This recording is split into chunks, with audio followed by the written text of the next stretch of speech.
now that we've sort of talked about the overall process of search engine marketing, I wanted to sort of step into what you're trying to get out of it. Sort of what are your goals and objectives for search engine marketing?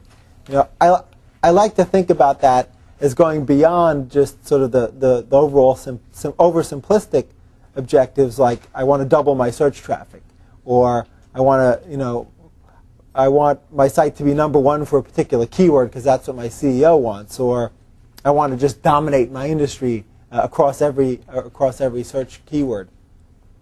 The search marketing objectives should really mirror your overall business objectives. They should have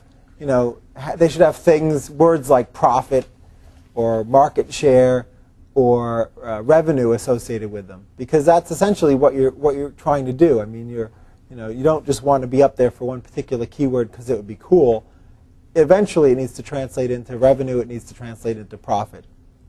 So I always like to force everybody to try to tie their search marketing objectives into their business objectives.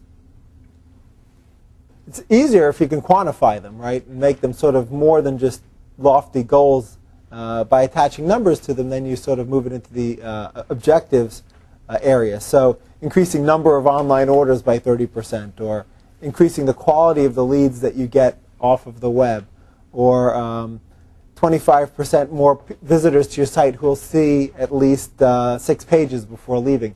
Those are more quantifiable goals, and they can usually be tied to some kind of revenue or profit objective. So in some cases, using a stickiness goal, meaning you want people to see more of your site, that could be because you believe as they get more educated, they're more likely to buy your product or service. In the case of immediate leads or immediate orders, that's sort of a no-brainer objective, because you're able to actually measure the thing that correlates directly with revenue. Often, search engine marketing could even have an objective that doesn't relate to revenue, but instead relates to cost savings. So people don't interact with your site purely to purchase or even pre-purchase. A lot of people interact with sites because they're looking for support.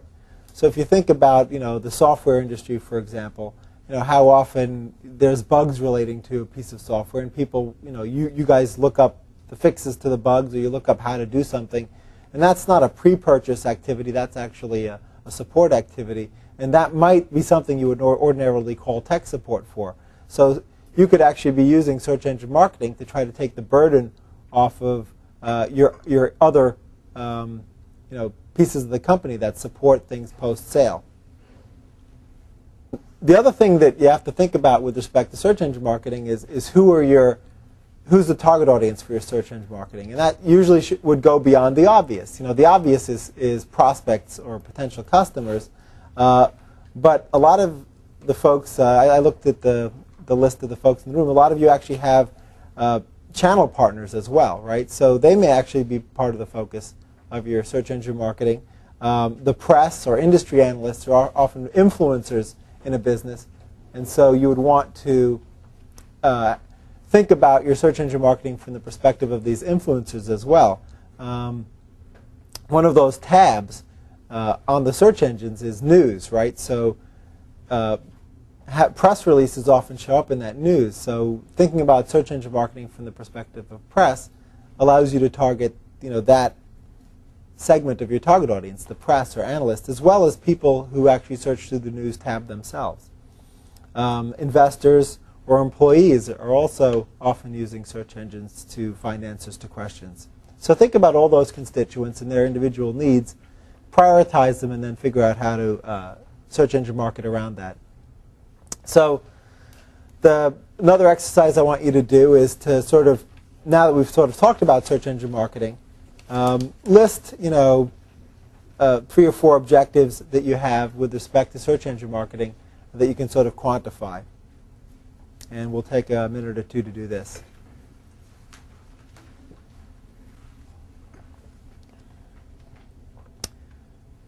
There's a lot of search engine marketing slang that's sort of acronyms and things like that that have evolved over the few years that the business has been around. So if I sort of, get too geeky and start using slang that you're not familiar with, just raise your hand and ask me to define something.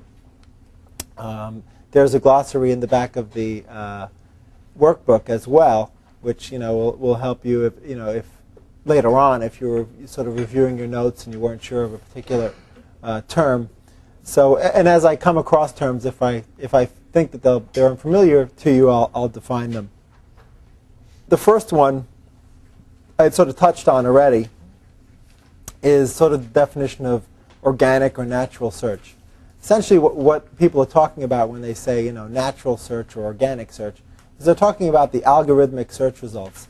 And what that means is those are the results where a search engine is using information about a site and about a page to try to rank that page somewhere in a hierarchy of other pages when a search is done. Not all algorithmic results, though, are purely unpaid because in Yahoo, for example, there's a concept called paid inclusion. So even though some people use the word algorithmic interchangeably with the words organic or natural, which they usually mean free, as in you don't pay on a per-click basis, in Yahoo there's actually something called paid inclusion within the algorithmic results, which is also paid. So it does get pretty complicated, but the only engine that has a paid inclusion program on a CPC basis is Yahoo. So at least currently. There had been others in the past. Yep. How important is it to invest in organic search engine optimization versus cost per click? Yeah, sure. That's actually a question that comes up a lot. I'll touch a little bit more on it later, but I'll give you an answer now as well. I mean, the way I like to think about sort of organic SEO, organic search engine optimization, and pay-per-click is the same way that I think about advertising and public relations. It's rare that a company just does one, right? They usually engage in both. And the reason that analogy also fits is because in advertising, it's a continuous cost. It's a media cost. You pay it all the time, and it's sort of it's a pay-as-you-go kind of methodology. With PR and public relations, you hire a smart public relations professional, either in-house or outside your company, and then you may or may not get any fruits from that, right? And the PR professional only has about half to do with your success or failure in public relations, because if your company is really boring, then even the best PR professional is going to have a lot of difficulty getting stuff written about you. But if your company is really exciting, even a lousy PR professional will be able to get stuff written about you. So it's always a balance in public relations between, is the company exciting or interesting, or are there interesting pitches and stories that can be told about that company, and how good the professional is. That's really true in organic search engine optimization as well, right? You could, if your company has a website that doesn't have good information on it, and you're really not reputable within your industry, and you wouldn't be a result that if you just were to poll an audience where people would say, oh, this is a good result for this search, then you'll probably be as unsuccessful in organic search engine optimization as you would be in public relations. So one is sort of like you hire somebody and you hope for the best, but it becomes actually a partnership between yourself and a PR professional, or yourself and an SEO person. And the other is really a pay-as-you-go advertising or media. That totally makes sense. Right. My concern is the third part of this triangle, which is the customer. And my question is, do most search engine users go more for the organic or the cost per click, or it depends what? It's all over the place, right? There are some people that actually have an inherent preference one way or the other, right? Some people will always skip.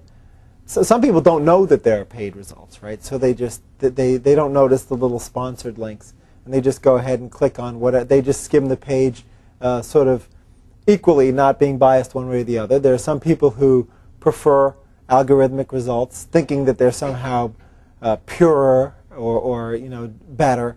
And then there are others who actually recognize that when they're doing commercial queries, that often the paid results are actually more targeted and more relevant than the organic. So there's always going to be this mix of people, which makes your budgeting or time or energy allocation challenge even more difficult, right?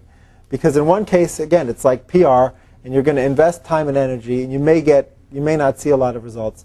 In another case, you know exactly, as you go, you can sort of see what you're paying and potentially measure your results. So I recommend that people engage in both.